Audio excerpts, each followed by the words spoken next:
자, 여러분, 마셜 B 로젠버그라는 분이 지은 비폭력 대화입니다. 일상에서 쓰는 평화의 언어, 삶의 언어라고 이제 그 비폭력 대화라고 하는 것을 non-violent communication이라고 해서 그 하나의 어떤 뭐 자격증 과정으로도 있고, 그리고 그 평화적인 어떤 갈등 중재나 또는 개인들 간에 여러 가지 어려운 문제들을 해결하는 데 있어서 우리가 말을 어떻게 하고 커뮤니케이션을 어떻게 하느냐가 굉장히 중요한 것이다 라고 하는 것에 대한 시사점을 던지고 있습니다.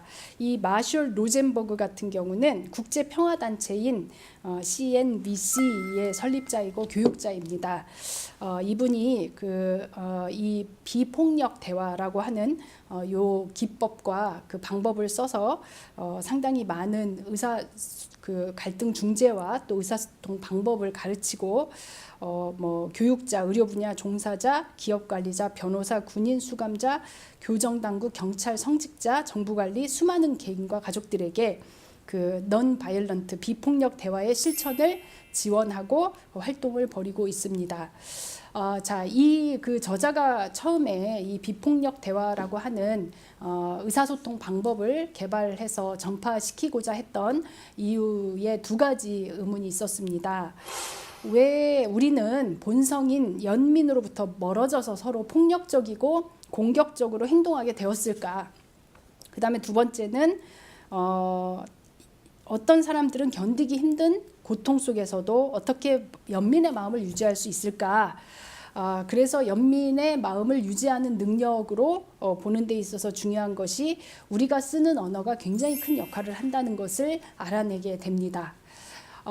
우리가 그 마음은 그렇지 않은데 실제적으로 생활을 하다 보면 폭력적이고 공격적인 어떤 그 행동을 하게 되는 경우가 많죠. 그러니까 부부 간에도 그렇고 자녀와 부인 간에도 그렇고 그 자녀와 부모 간에도 그렇고 그 다음에 또 직장의 동료들 간에도 그런 일이 굉장히 많이 있습니다.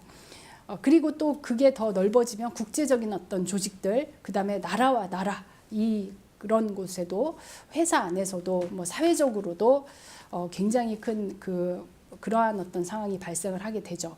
뭐 우리가 겪어왔던 많은 사회적인 갈등들을 보면 사회 통합을 저해하고 있는 많은 일들이 발생을 하는데 그런 부분들이 그 해결이 되지 않고 점점 갈등의 골이 깊어지고 더 이렇게 그 누적이 되어지면서 더 이상 화해할 수 없는 뭐 세대 간의 갈등 또는 지역 간의 갈등, 집단 간의 갈등으로 비와 촉발되는 경우가 굉장히 많습니다. 그리고 사람과 사람의 관계에서도 처음에 시작할 때 이야기가 어떻게 풀리느냐에 따라서 그 관계가 굉장히 감정적인 상태로 이렇게 폭발되는 경우들이 많습니다. 우리가 학교에서 학생들 간에 굉장히 많은 갈등들이 있고 그 갈등이 너무너무 격화되어서 중재가 거의 불가능할 상태에 빠지거나 계속적으로 반목질시하는 이런 상황에 처하게 되기도 하고 많은 그런 경험을 하고 있습니다. 그래서 이제 이런 부분의 어떤 문제들을 해결하기 위해서 이 저자가 제시하는 비폭력 대화의 방법이라고 하는 부분에서 첫 번째는 그 관찰을 잘 하자. 어떤 사람의 행동에 대해서 잘 관찰을 하자. 그 다음에 그 관찰한 것에 대해서 그 느낌을 한번 가져보자. 그 관찰한 부분에 대한 솔직한 느낌을 갖는 거죠. 그리고 그 느낌을 갖게 된 그 상황에서 내가 어떤 욕구를 가지고 있는지를 파악해보고 그 다음에 네 번째로는 부탁을 해보자 이런 겁니다. 예를 들면 제가 이제 친구를 만났는데 친구의 그 딸이 대학을 졸업한 이제 뭐 그 대학생 정도입니다. 그러니까 졸업반 정도 되었는데 고3까지 그 부모이기 때문에 엄마이기 때문에 그 딸이 가사 일을 돕거나 뭐 자기 방을 청소하거나 이런 것에 대해서 그 요구를 하지 않았다고 합니다. 그래서 다 해줬다고 합니다. 그런데 대학생이 되고도 그 태도에 변함이 없는 거예요. 엄마가 그 뭐 설거지를 하거나 밥을 차려주거나 또는 그 딸이 외출을 했을 때 방에 가보면 이렇게 골뱅이처럼 옷을 이렇게 벗어놓고 방도 청소도 안 하고 다 어질러 놓고 간다는 거죠.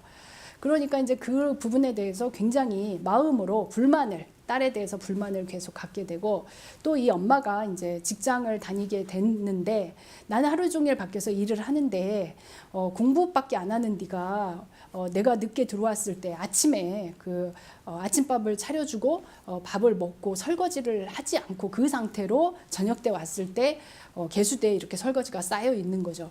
그러면서 이제 속상해하고 그러면서 딸을 비난을 하고 이제 이런 상황이 발생을 하는데, 자, 우리가 이제 이 문제에 대해서 이렇게 곰곰이 살펴보면 일단 이 엄마는 딸에게 그런 요구를 아주 연민의 대화로 했는지 안 했는지를 먼저 살펴보면 그렇지 않은 경우들이 굉장히 많아요. 일단 딸이 설거지라든지 가사일을 돕지 않고 있고, 그 다음에 자기 방에 어떤 청소라든지 이런 것들을 하지 않고 있어서 엄마한테 불편감을 주는 거예요. 그러면은 그 행동에 대한 관찰을 엄마가 하게 됩니다. 그리고 그 느낌, 엄마의 느낌, 네가 그런 어떤 그 집안일을 돕지 않고 가사일을 돕지 않기 때문에 엄마는 굉장히 바쁘고 집에 오면 힘들다라고 하는 그런 느낌, 그리고 네가 그 딸이 좀 도와줬으면 좋겠다라고 하는 것이 엄마의 욕구예요. 그러면 그 욕구에 대해서 엄마는 얘야, 내가 그 직장 일로 갔다 오면 설거지가 개수대에 쌓여 있으면 내가 몸도 피곤하고 힘드니 네가 좀 미리 그것들을 해주지 않으련, 이렇게 부탁을 하고 요구를 하는 거죠. 근데 우리는 대부분이 정당한 나의 욕구에 대해서 요구를 하기 전에 일단 그 사람의 행동에 대해서 판단을 한다는 거예요. 도덕적인 판단을 한다거나 어떤 비난을 한다거나 비판을 한다거나 분석을 한다는 거죠.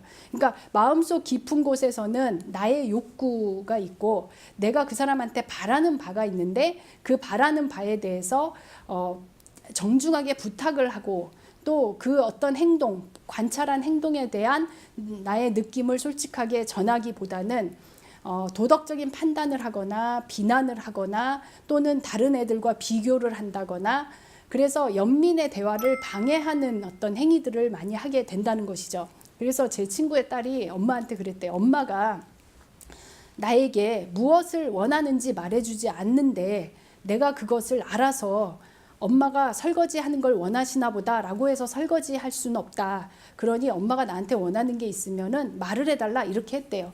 그렇지만 이 제 친구는 그런 직면한 대화를 해본 적이 없기 때문에 딸에게 말은 못해요. 그러면서 속으로 계속 딸에 대한 불만을 갖게 된다는 것이죠. 근데 이제 또 다른 친구 같은 경우에 있어서는 아침에 밥을 해주고 나가면서 설거지는 네가 해? 이렇게 하고 나갔을 때 돌아오면 딸이 설거지를 해놓는데 설거지는 네가 해 라고 하지 않았을 경우에는 그대로 둔다는 것이죠. 그러니까 요즘 20대 초반에 세대들은 우리가 예전에 자라왔을 때는 늦게 오시면 엄마가 힘들겠지, 그러니까 내가 해놔야지, 이렇게 생각을 했는데 요즘 아이는 무척 착하고 그 성숙한데도 불구하고 거기까지 생각이 미치지 못한다는 겁니다. 굉장히 개별화돼 있고 개인화돼 있고요. 그래서 그럴 때는 그렇게 자기의 욕구가 무엇인지 부탁을 하는 것이 그 비폭력 대화의 기법이다라고 얘기를 하고, 거기에 도덕적 판단이라든지 비교를 한다든지 남을 비난하거나 분석을 하지 않는 것이죠. 남을 비난하거나 분석을 하는 사람은 자기의 숨겨진 욕구가 있는데 그것을 감추는 행위라고 합니다. 근데 제가 곰곰이 생각해 보니까 그런 것 같아요. 내가 저 사람한테 원하는 것이 있는데 그 원하는 것을 이야기하지 않고 그 사람의 행동에 대해서 비난을 하는 경우가 굉장히 많습니다. 여러분들이 이 책을 읽어보시면 개인적인 관계 또는 조직에서의 어려운 관계, 그리고 사회적으로 풀어야 될 수도 있는 그런 갈등 중재, 이런 부분에 굉장히 큰 도움이 될 것 같다는 생각이 듭니다. 그래서 그 좋은 어떤 사회적인 관계와 마음의 평화, 또 세계 평화를 위해서 이 비폭력 대화를 읽어보시기를 권해드립니다.